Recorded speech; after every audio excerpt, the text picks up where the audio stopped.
Welcome to my YouTube channel everyone, this is Anime Mutts. If you're new to this channel, please don't forget to subscribe, like and share and enjoy this video till the end. Also don't forget to leave comments in the comment section if you have any manga and anime you want me to post in the near future. I put away Dawn's ballad and made my way toward the edge of the clearing. Jumping up onto a tree, I conjured a cushion of wind underneath my feet and made my way southward, hopping from one branch to another. Just beyond the clearing, the tame trees, evenly spaced and maintained by woodcutters from the nearby town, became more wild and dense. There were large trees strewn below, fallen in storms.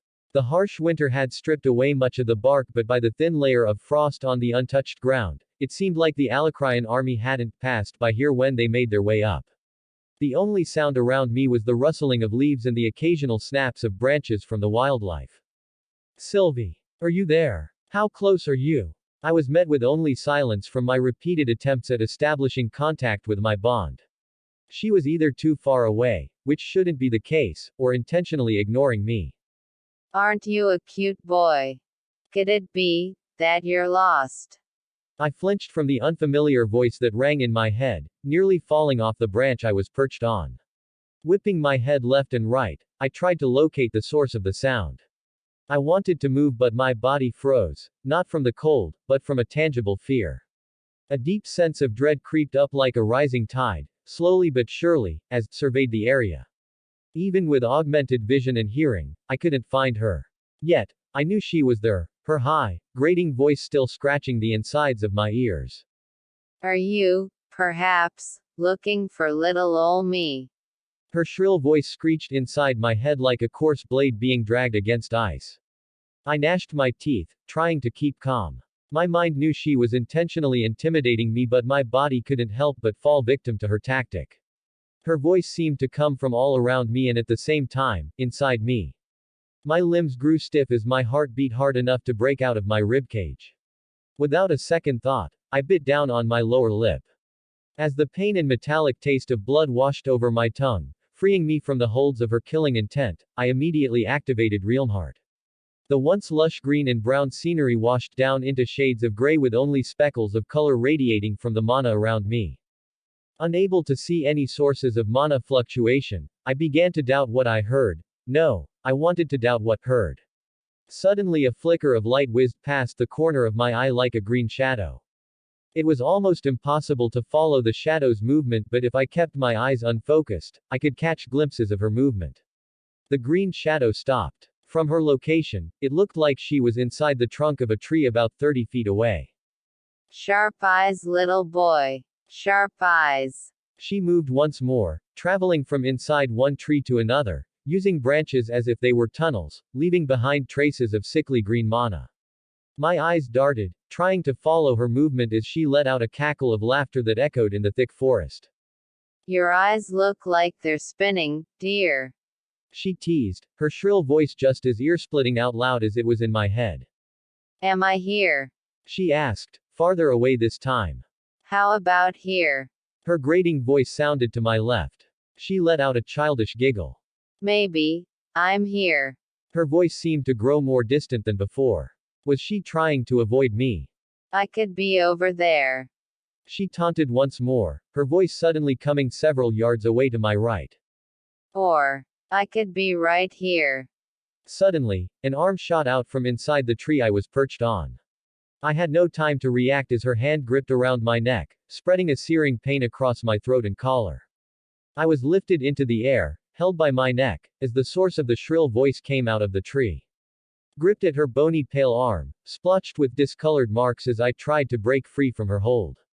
She was wearing a sparkling black dress that accentuated her body's tall and sickly thin frame. I could practically see her ribs through the thin piece of fabric that would have looked elegant had it been worn by any other woman. Struggled to lift my gaze high enough to see her face, but what stared back at me was a ceramic mask with a doll-like face masterfully drawn.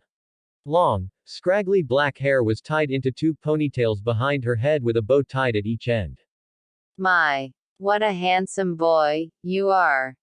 She whispered from behind her mask, the drawn eyes looking straight at me. Like a bolt of electricity, a shiver shot down my spine at her words, making me struggle harder. My neck felt like it was being constantly branded as the burning pain became almost unbearable. Struggling with the last of my consciousness, I willed mana into my palms. With realm heart still active, I could physically see the specks of blue mana gathering around my hands, turning into a shimmering white as I formed a spell. Tightening my grip around her wrist, I released my spell. Absolute. 0. She immediately let go of my neck and pulled her arm away from my grasp. Upon release, I fell from the tree, crashing through a hollow log on the ground. The lil puppy has a bit of a bite. She reprimanded from atop the tree. I hurriedly got back up onto my feet, ignoring the burning pain still radiating from my neck, but the woman was already in front of me, looking down through the small eyeholes of her mask. Her right arm was discolored and swollen from where I was able to briefly touch her with the spell.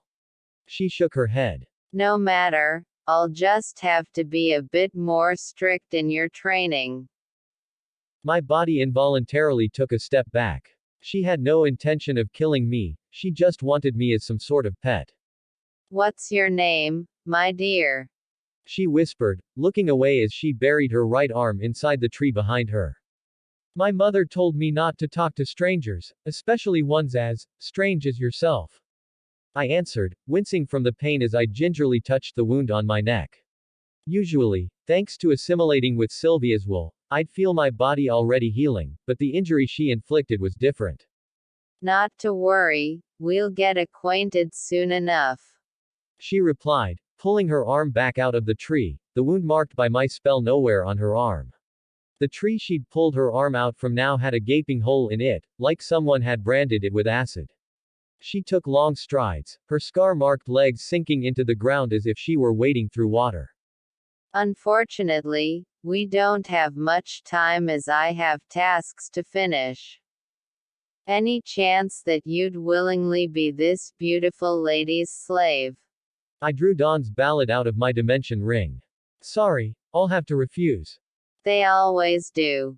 The bony woman let out a sigh as she shook her head. It's okay. Half the fun is breaking the will of a disobedient slave. As she finished talking, mana the color of rotted seaweed began gathering beneath my feet.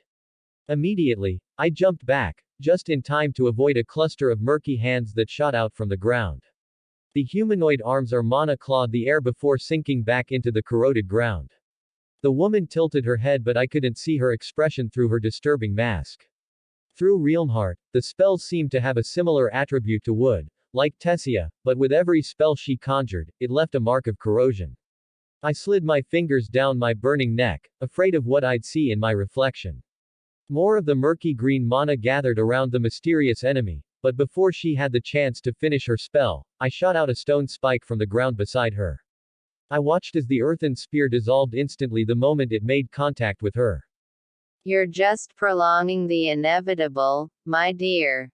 She cooed in her high, grating voice that made me want to claw my ears off.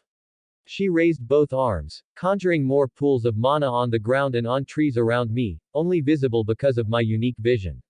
My first thought was how I should save mana during this battle when I realized for the first time in a long while that I had no reason to hold back. Most likely, she was either a retainer or Scythe, one of the key enemies that I had spent years training to fight against in the land of Asuras. Breaking open the metaphoric wall I had built to control my mana, I felt a rush of mana pour out of my core. The once dim runes that ran down my arms and back glowed brightly, blatantly apparent even through the thick mantle I wore over my undershirt.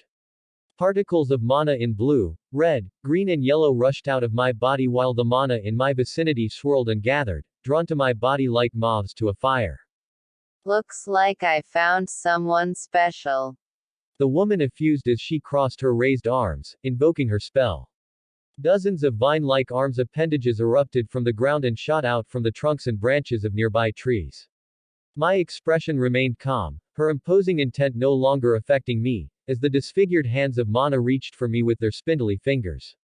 A small crater formed in the ground below my feet as I dashed toward the slender witch of a woman, ignoring her spell. I ducked and swayed, dodging the vine-like hands that followed my movement, never breaking my stride as reached the witch. I was just inches away from reach, yet the woman didn't even flinch, confident in the aura that had dissolved my earlier spell. Absolute. 0. I whispered, coalescing the spell completely around my body. The murky green hands that froze inches before contact became a disturbing statue that only philosophers could put meaning to. My first instinct was to swing Dawn's ballad, but I was afraid that my sword would end up like the stone spear, so I took one last step, just before her feet, and willed the aura of ice to form into a claw-like gauntlet around my left hand like the augmenter had done back at the start of my earlier battle. As my spell collided with her aura, a cloud of steam hissed out, blocking my vision. It only took one gulp of breath to realize that the steam was toxic. My body immediately reacted, sending me to my knees in a fit of coughs as both my innards and skin began burning. The toxic gas surrounding me had already melted a lot of my clothes, exposing the runes on my arms. It was the fading of the golden runes that snapped me out of my daze.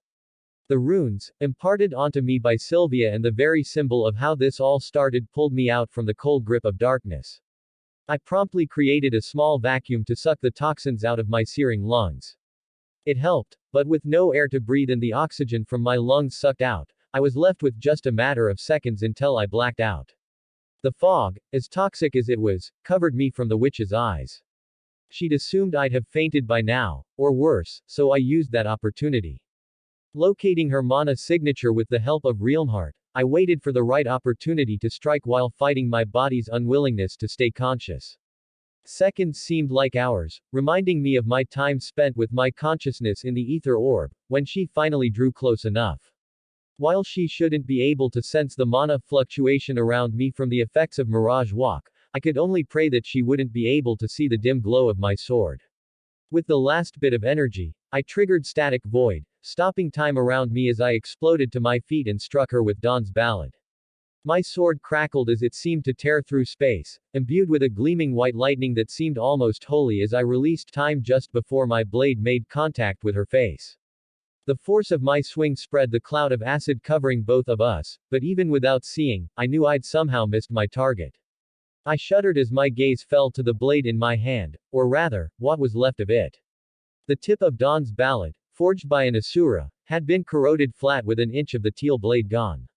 However, spotting the faint trace of blood on my blade, I shifted my glance to the witch.